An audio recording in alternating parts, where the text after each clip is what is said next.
barakatuhu.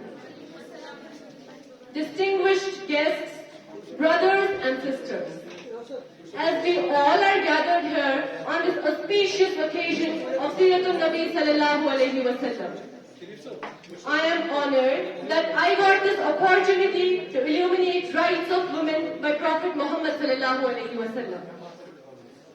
You have heard claims stating in Islam, women are not loved, have no rights, and are oppressed.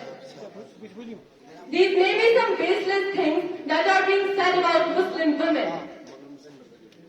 When we look at the life of Prophet Muhammad Sallallahu Alaihi Wasallam, we can see that these statements could not be further from the Islam. Although he was sent during a time when women were believed to be inferior and not being given meaningful recognition. Before our Prophet Muhammad Sallallahu Alaihi Wasallam came, in Arab, when young girls were born, the father used to contemplate, how do I rid myself of this musibah? And many of them would go and dig a hole and bury that girl child alive. And in this climate, Islam came. Allah honored the world with Islam.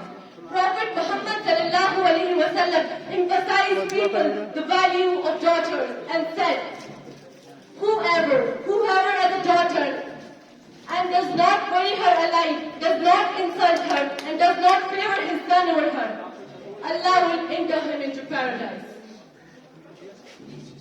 He led by example with his respectful treatment towards women.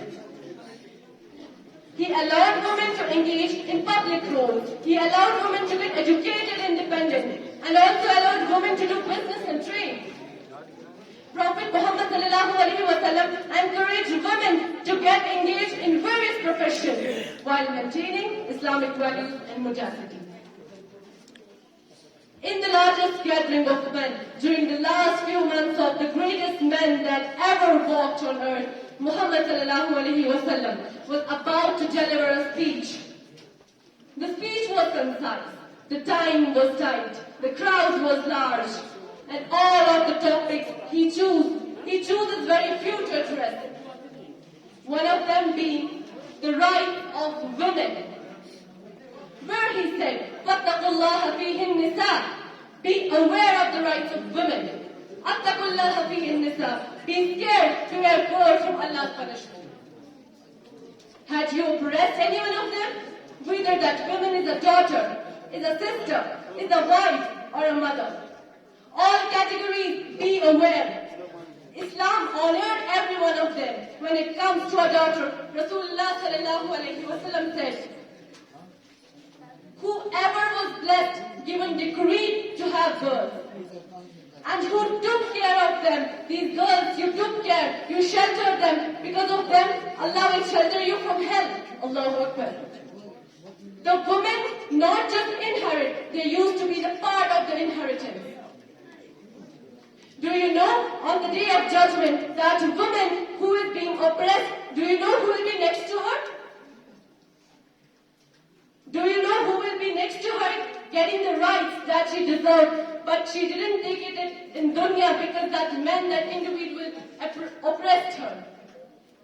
The one next to her will be Prophet Muhammad Sallallahu Alaihi Wasallam. Can you handle the opposing team being Muhammad Sallallahu Alaihi Wasallam against you? Inni uharriju alaykum tahidu wahid. I warn you, I threaten you. When it comes to not fulfilling the rights of two vulnerable, the orphan and the women. How can we handle that? How can we face Prophet Muhammad Sallallahu Alaihi Wasallam?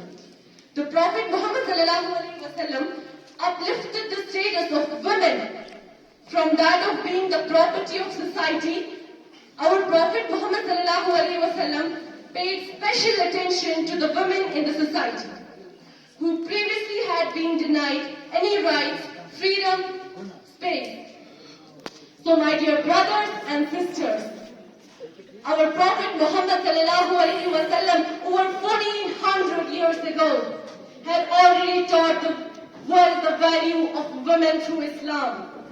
He empowered women and encouraged them to fulfill their best potential as righteous servants of Allah subhanahu wa ta'ala.